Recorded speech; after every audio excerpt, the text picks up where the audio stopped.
Bonsoir et bienvenue sur Jam Flumel. Alors dans cet épisode, nous allons revenir à l'essentiel. Nous allons revenir au 1. Si vous m'écoutez, il y a de fortes chances que vous fassiez partie des personnes ayant expérimenté une ouverture de conscience ou une ouverture de cœur, ou les deux pour les plus chanceux, et que vous fassiez à présent partie d'une nouvelle réalité où vous êtes conscient ou tout du moins connecté au 1. C'est-à-dire que vous savez qu'on est ici-bas sur Terre pour expérimenter la dualité, c'est-à-dire ce qui nous polarise, ce qui nous divise, et que notre essence profonde est 1.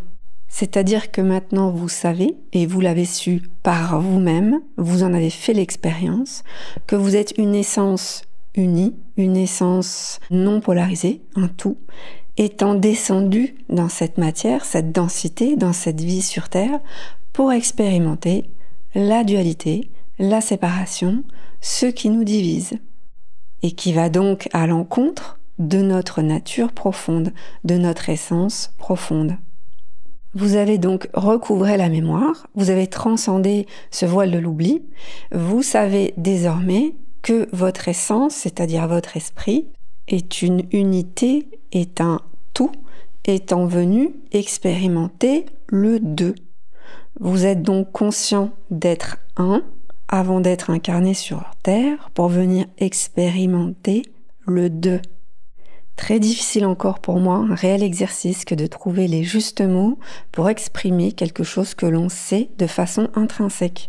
C'est très compliqué, c'est très complexe, c'est un exercice auquel s'adonnent beaucoup de poètes et de beaucoup de philosophes avec des mots toujours très romantisés ou poétisés parce que de le figurer déforme le prisme de cette réalité dont nous sommes conscients. Donc ne faites pas attention aux mots que j'utilise, mais plutôt à la résonance que ça provoque chez vous.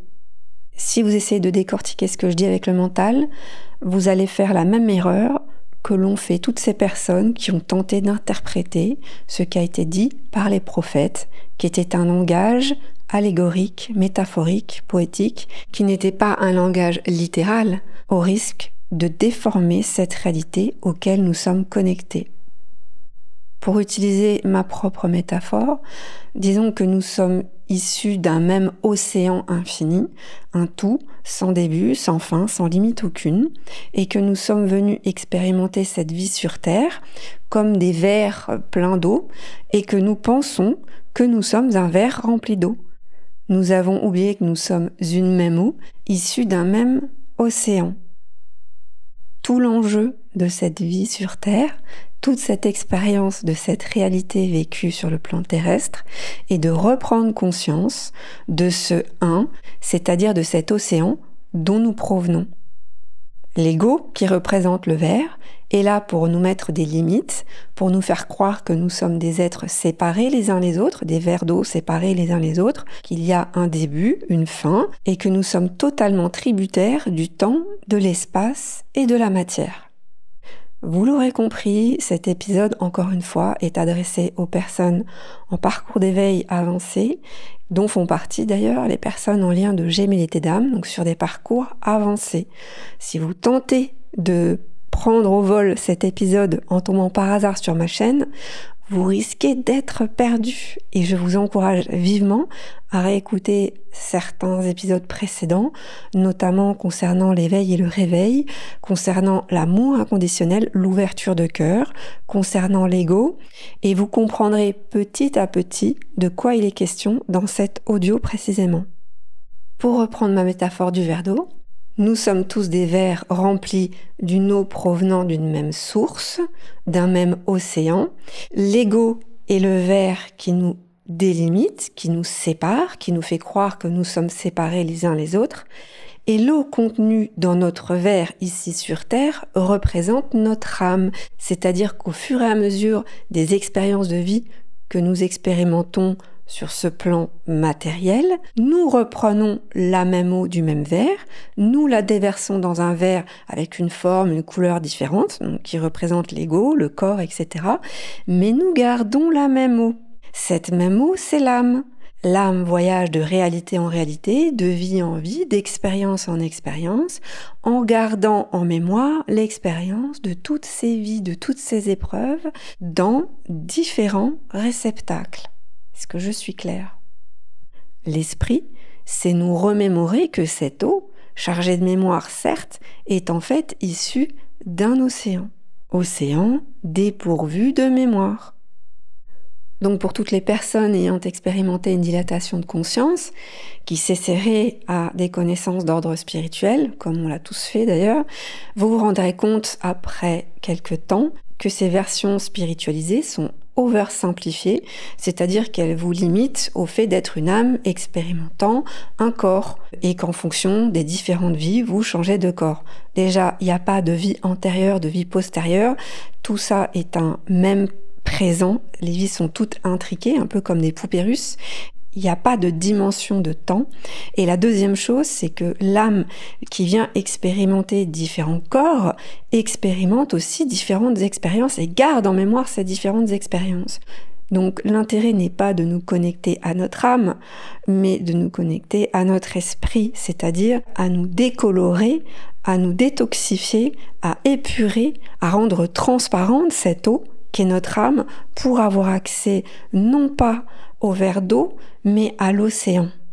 Décharger cette eau de toutes ses mémoires afin d'avoir accès à notre esprit. Décharger notre âme de toutes ses mémoires accumulées pour la rendre transparente et accéder à notre esprit, esprit directeur, supérieur, soit supérieur, ce que vous voulez. En tout cas, cette source, cet infini, cet océan dont nous provenons. Notion de nothingness qu'on peut retrouver par exemple dans le bouddhisme. Cette essence qui est le un, c'est aussi ce que certains vont appeler, comme je l'ai dit, esprit, Dieu, la force, le tout, le champ, la lumière, l'intelligence universelle, etc., etc., etc. On va s'en tenir au Div 1. Comme je disais dans mes précédents audios, le divin, selon moi, c'est le 1. Voilà, c'est sortir de la division pour trouver ce qui nous unit. Et le parcours d'individuation dont je fais référence, selon les termes de Carl Gustav Jung, c'est sortir justement de ce qui nous divise pour retrouver cette essence du tout, du un, dont nous sommes issus. Donc je n'invente rien ici, je ne fais que synthétiser au travers une connaissance intrinsèque qui m'est propre, ce que vous retrouverez absolument partout depuis la nuit des temps, dans différentes branches mystiques de la plupart des religions, comme la Kabbale, le soufisme, le gnosticisme, mais aussi dans différentes civilisations, différentes traditions, différentes philosophies, hindouistes, bouddhisme, dans l'alchimie, l'hermétisme, et j'en passe. Donc, encore une fois, les personnes conscientes qui m'écoutent, vous savez comme moi que ce savoir auquel nous avons accès est un savoir universel. Il ne nous est pas parvenu via des connaissances, mais on y a eu accès malgré nous. Quand on connaît une expérience de dilatation de conscience intégrale, comme l'expérience que j'ai pu vivre, on a accès à ce Google cosmique, ce Google univers qui nous permet de tirer un fil d'Ariane entre toutes ces notions que je viens de citer et bien d'autres, et qui sont là, qui existent depuis la nuit des temps. Sachez malgré tout que ces notions mystiques restent la plupart du temps incomprises, car seuls ceux qui ont fait l'expérience de dilatation de conscience peuvent intégrer. Les autres vont capter, vont comprendre avec l'intellect ou le mental, mais n'y ont pas accès de façon très claire. Et du coup, ça leur paraît étranger. Si par exemple dans le catholicisme, ce que vous retrouverez sur ma chaîne, vous pouvez tout à fait le retrouver dans certains textes apocryphes, ces évangiles apocryphes n'ont pas été canonisés, n'ont pas été reconnus par l'Église, tout simplement parce qu'ils n'ont pas été compris. Si vous lisez les évangiles de saint Thomas ou de Marie-Madeleine, vous vous rapprochez complètement de ce qui est dit sur ma chaîne. Pourtant, ces évangiles n'ont pas été compris ni reconnus par l'Église. Idem pour la Kabbale ou le soufisme. C'est en ce sens que beaucoup vont qualifier les différents mouvements qui ont eu attrait à ce genre de connaissances comme étant des mouvements sectaires, un peu comme les théosophes, parce qu'à partir du moment où une personne parle d'un savoir qui est intrinsèque et en fait étalage à une communauté comme étant une vérité qui se transmet ou qui s'initie, on rentre de nouveau dans un mouvement sectaire, sachant que seul l'individu ayant expérimenté la dilatation de conscience pourra comprendre, intégrer et expérimenter ce savoir auquel il aura eu seul accès. Donc méfiez-vous de tous les prêcheurs de vérité universelle qui font des mouvements collectifs, communautaires autour d'un savoir qui se veut intrinsèque à l'expérience de dilatation de conscience qui ne concerne que certains individus. Ce savoir peut se partager, se diffuser, être entendu, capté par les personnes en process d'évolution qui ont envie d'avoir accès à ces connaissances par elles-mêmes, mais en aucun cas vous ne serez initié à ces vérités où on ne peut vous les inculquer ou vous former ou vous transmettre d'une façon ou d'une autre ces vérités. Pour la faire courte, un être conscient s'individualise en se solidifiant dans sa solitude, s'éloignant de tout mouvement communautaire, collectif, de tout groupe prétendant détenir une vérité qui se transmet ou qui s'initie. Cette solitude est nécessaire bien que temporaire. Elle ne dure que le temps que l'on trouve le chemin vers son centre, c'est-à-dire vers sa source, vers son unité. Une fois qu'on s'est stabilisé dans cet équilibre, cette paix intérieure, on n'a plus besoin de rester dans cette solitude et on va se reconfronter au monde sous un autre jour, sous un nouvel aspect, sorti de la dualité, donc sorti de ce qui nous divise et sans ne plus juger ni critiquer autrui, donc dans une totale ouverture sur le monde et sur les personnes qui nous entourent. Autant vous dire qu'on est très loin de s'identifier à des mouvements, des collectifs d'ordre spirituel qui alimentent la dualité avec le restant du monde. Pour en revenir à ce qui unit, il est donc bien question pour un être humain de partir de son essence qui est le un, descendre dans la matière et expérimenter ce qui nous divise, c'est-à-dire le deux, tout va de pair, pour retrouver le centre de ce qui nous unit, pour retrouver le chemin vers ce un dont nous venons, pour retrouver le chemin de la maison. Encore faut-il avoir conscience et avoir eu accès au un pour intégrer que nous provenons de ce un. On ne peut pas retrouver le chemin de sa maison si nous n'avons pas connaissance de cette maison, on est bien d'accord. L'étape clé est donc la levée du voile de l'oubli, où nous avons conscience que nous sommes venus expérimenter ce qui nous dualise et que nous devons retrouver ce chemin vers la maison. On a conscience à ce moment-là que nous cohabitons, l'âme et l'ego, le verre d'eau et son contenu, au sein d'une expérience planétaire. Et ça n'est que en ayant pris conscience que nous sommes l'eau dans le verre d'eau et que nous sommes issus de cette source qu'est le divin, que nous pouvons entamer enfin ce travail, entre guillemets, qui n'en est pas un parce que c'est un processus d'épuration, c'est-à-dire de travail de transparence sur cette eau, pour avoir accès à notre source, pour avoir accès au divin. Donc la seule façon d'entrer en contact avec le un et de se laisser guider par ce un, d'entrer en union avec ce un, c'est déjà d'avoir conscience que nous sommes en séparation au sein même de notre être entre l'ego et l'âme. Tant qu'on n'en a pas pris pleinement conscience, on ne peut pas avancer et cette prise de conscience ne se fait pas avec le mental. Dans les 2 épisodes que j'ai fait de l'éveil au réveil, j'explique la différence entre avoir conscience de cet ego et en avoir connaissance. Avoir connaissance de cet ego et en avoir conscience sont 2 choses fondamentalement différentes. En avoir conscience passe par la nuit noire de l'âme, qui est un processus de dissolution intégrale de l'ego pendant un certain temps, où l'âme prend tout à coup conscience qu'elle était emprisonnée dans ce verre. Exactement comme la métaphore du phénix qui renaît de ses cendres, ou comme la chrysalide qui devient papillon, il ne peut pas y avoir d'union en soi sans une totale déconstruction de ce qui nous divisait. Principe très clairement illustré et expliqué en alchimie. Alors maintenant, on va descendre un peu plus profond.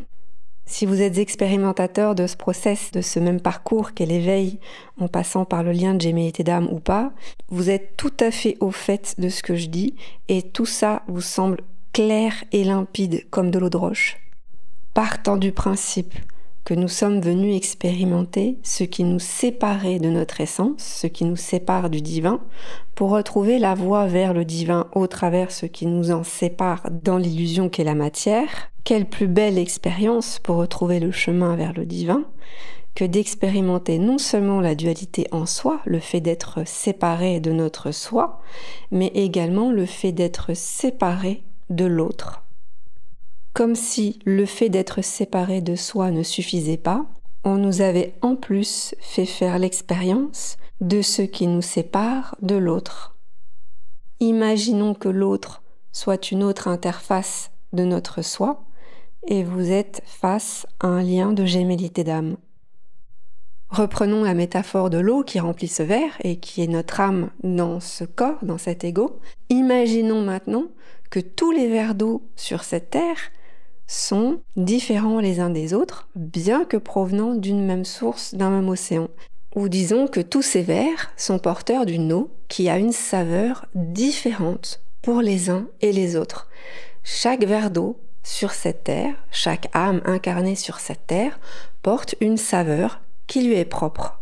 Et pour retrouver le chemin vers le divin, cet océan dont nous sommes issus, il faut que cette eau perde de sa saveur, c'est-à-dire qu'on arrive à un goût absolument neutre qui nous rappellera le goût de l'océan dont nous provenons. Une eau absolument pure et cristalline. Si je remplaçais la saveur par une couleur, ça vous aide à visualiser. On est d'accord que l'expérience de l'âme sur Terre serait de décolorer cette eau, c'est-à-dire de la rendre cristalline et pure pour retrouver le chemin de son essence originelle, retrouver la transparence originelle de sa source. Si cette couleur est faite de blanc et de noir, vous allez me dire le yin et le yang, c'est tout à fait ça. Et que Dieu nous aurait créés par paires. Référence d'ailleurs à une sourate du Coran, si je puis me permettre, comme traduit également dans de nombreux versets gnostiques. Alors, il ne vous est pas difficile d'imaginer qu'il puisse y avoir un autre verre d'eau sur cette terre qui porte exactement la même saveur que la vôtre ou la même couleur que la vôtre. Les deux portent une eau qui leur sont propres, mais le savant dosage entre le noir et le blanc n'est pas réparti uniformément de la même façon chez l'un comme chez l'autre. Pour les personnes qui m'écoutent et qui ne connaissent pas le lien de gémellité d'âme, mais qui seraient sur un parcours d'éveil, vous comprenez donc que la gémellité d'âme pourrait expliquer cette alchimie entre deux saveurs, entre deux couleurs, qui nous permettrait de retrouver le chemin vers la maison, le chemin vers le divin. Vous comprendrez avec d'autant plus de pertinence l'usage de ces polarités, de ces couleurs, de ces saveurs pour illustrer ce chemin vers le un, que ce soit entre le noir et le blanc, le yin et le yang, le féminin, le masculin, de toutes ces unions sacrées dont on retrouve trace dans tous les ouvrages religieux sacrés depuis la nuit des temps et qui ne seraient autres qu'une manifestation propre d'une notion qu'on a toujours imaginée comme étant figurée. Pour ne citer que lui, sans vouloir orienter mes propos vers une religion plutôt qu'une autre, lisez le Cantique des Cantiques. Et sur ma chaîne, que ce soit dans les lectures de Sri Aurobindo ou de Soufi Mon Amour, vous retrouverez de nouveau la manifestation du divin, non pas imagée au sens figuré, mais au sens propre du terme, incarnée sous les traits du ou de la bien-aimée. Pour en revenir à notre verre d'eau, un individu qui serait en parcours évolutif, en chemin d'éveil, qui aurait conscience de ce qu'est ce un dont il est séparé, qui tenterait de retrouver ce chemin vers ce un, et qui va au fur et à mesure de ce process se purifier, c'est-à-dire se décolorer, on est d'accord, pour retrouver sa transparence, il est difficile, voire éprouvant, de savoir exactement où l'on en est de cette transparence, de cette saveur cristalline, parce qu'on n'a pas ce retour, ce miroir. Quand on est dans un lien de gémellité d'âme et que l'on a goûté à la saveur de l'autre, et qu'on a retrouvé sa saveur au travers la saveur de l'autre, il est beaucoup plus facile de savoir où on en est sur ce chemin de décoloration, parce que l'autre nous permet de voir où l'on n'est pas encore transparent, où l'on porte encore des stigmates et des traces de couleurs et de saveurs superflues. Autre chose et pas des moindres, c'est quand ces deux eaux se rencontrent, le jour où elles s'unissent et elles goûtent de la saveur de l'une et de l'autre, et qu'elles se retrouvent dans l'une et l'autre, c'est très facile à ce moment-là de goûter au divin, parce que quand ces deux eaux se mélangent, elles se remémorent leur saveur originelle, elles se remémorent qu'elles sont une eau dans un verre. Et cette transparence, cette saveur cristalline reste imprimée de façon indélébile chez l'un comme chez l'autre. Cette empreinte laissée par l'autre permet de retrouver beaucoup plus facilement ce chemin vers le divin. Un individu sur un parcours d'éveil qui n'est pas dans un lien de gémellité d'âme peine à recouvrer cette mémoire du tout, du un qu'il a connu. Il peine à retrouver cette saveur du divin en lui. Quand le parcours est vécu au travers la rencontre avec son autre, on a beaucoup moins de mal à se remémorer cette empreinte laissée au niveau du cœur, cette brèche qui nous permet de nous reconnecter beaucoup plus facilement à ce divin. Toutes les personnes ayant fait l'expérience du un portent l'empreinte, portent la marque du divin, portent vraiment les stigmates de Dieu en soi. Cette empreinte, elle est difficile à expliquer avec des mots. Toutes les personnes qui en ont fait l'expérience ont beaucoup de mal à mettre des mots qui par définition limitent et dont on a du mal à qualifier.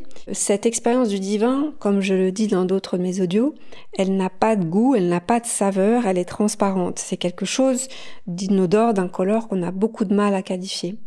L'amour des personnes en lien de gémellité d'âme est exactement de ce même ordre, mais l'ego nous empêche d'y goûter pleinement. Par contre, la saveur de cette transparence laissée en nous, on l'a vécue au sens propre du terme, on l'a vécu dans notre chair, et c'est beaucoup moins difficile pour nous de se remémorer cet état de transparence et de connexion divine quand on l'a vécu dans sa chair.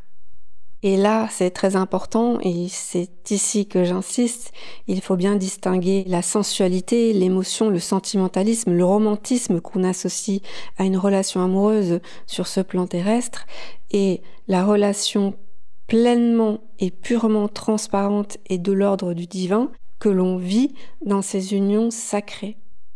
Ce qui a prêté d'ailleurs à confusion de nombreux interprètes de textes sacrés qui n'arrivent pas à se dire que les auteurs de ces ouvrages, dans le lien charnel, vivaient pleinement l'union au divin et qu'il faut passer outre le côté sentimentaliste et romantique de ces écrits pour comprendre qu'il s'agissait de quelque chose de transparent et de pur, que ces unions sacrées soient chastes ou charnelles.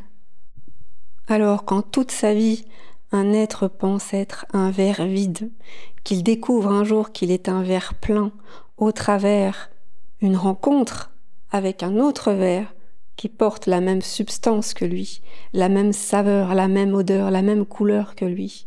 Quoi de plus magnifique lorsque ces deux liquides s'unissent que de découvrir la saveur du divin en soi.